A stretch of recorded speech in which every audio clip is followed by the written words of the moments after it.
Dans cette leçon, nous allons étudier une histoire simple en français. Mia va vous raconter une balade au parc. Elle est parfaite pour les débutants. Nous allons d'abord écouter l'histoire avec les sous-titres anglais et chinois. Ensuite, nous regarderons du vocabulaire intéressant. Après, on va écouter le texte sans sous-titres et répondre à des questions. Finalement, tu imiteras Mia qui parle. Bonjour. Je m'appelle Mia. Et je veux partager avec vous une de mes balades habituelles au parc.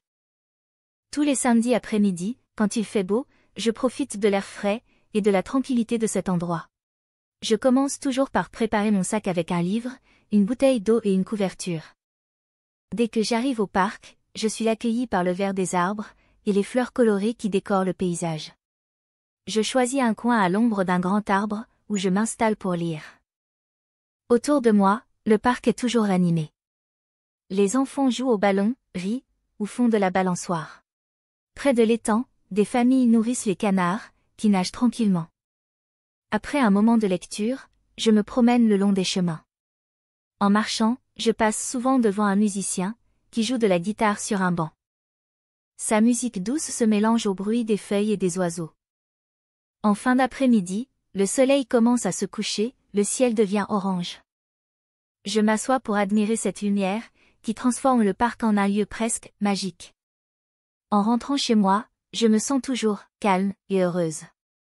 Ces promenades simples me rappellent qu'il est important de prendre du temps pour soi et de profiter de la nature.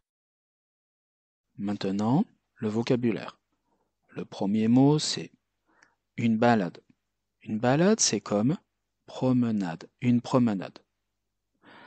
Exemple, j'aime faire des balades en forêt le dimanche. Le deuxième mot, décorer. Rendre plus beau. Par exemple, elle a joliment décoré sa maison. Maintenant, la maison est plus belle. Un coin. Un coin, c'est un endroit précis. Par exemple, c'est un coin de Paris que je ne connais pas. C'est un endroit de Paris que je ne connais pas. C'est la même chose. Ensuite, c'est s'installer. Se mettre à un endroit, se poser.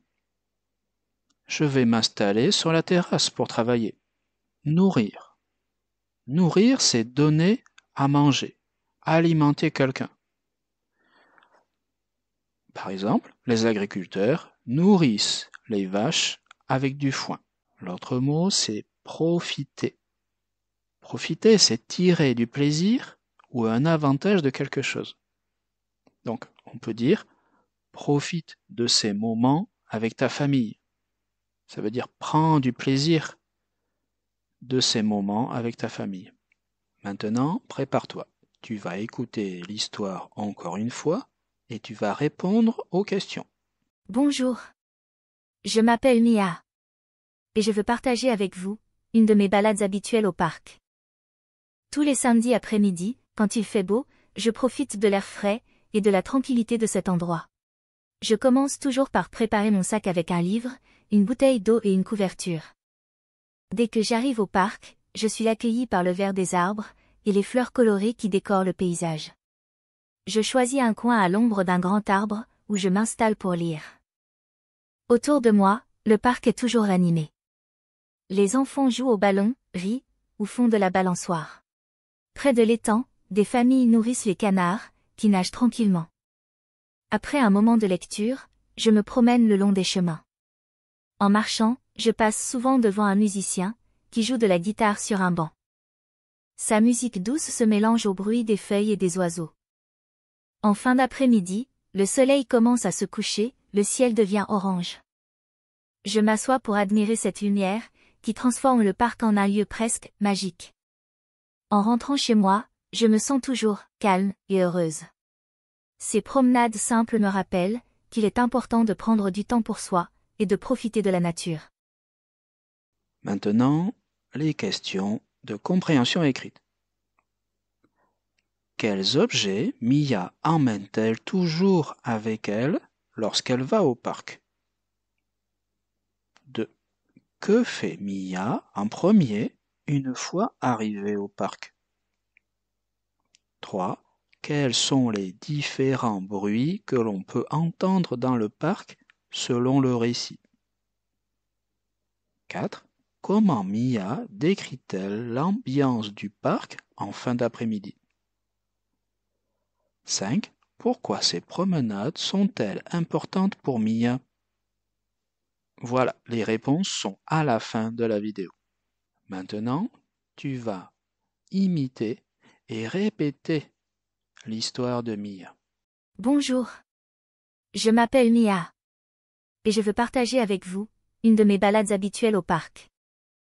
Tous les samedis après-midi, quand il fait beau, je profite de l'air frais et de la tranquillité de cet endroit. Je commence toujours par préparer mon sac avec un livre, une bouteille d'eau et une couverture. Dès que j'arrive au parc, je suis accueillie par le vert des arbres et les fleurs colorées qui décorent le paysage. Je choisis un coin à l'ombre d'un grand arbre où je m'installe pour lire. Autour de moi, le parc est toujours animé. Les enfants jouent au ballon, rient, ou font de la balançoire. Près de l'étang, des familles nourrissent les canards, qui nagent tranquillement. Après un moment de lecture, je me promène le long des chemins. En marchant, je passe souvent devant un musicien, qui joue de la guitare sur un banc. Sa musique douce se mélange au bruit des feuilles et des oiseaux. En fin d'après-midi, le soleil commence à se coucher, le ciel devient orange. Je m'assois pour admirer cette lumière, qui transforme le parc en un lieu presque magique. En rentrant chez moi, je me sens toujours calme et heureuse. Ces promenades simples me rappellent qu'il est important de prendre du temps pour soi et de profiter de la nature.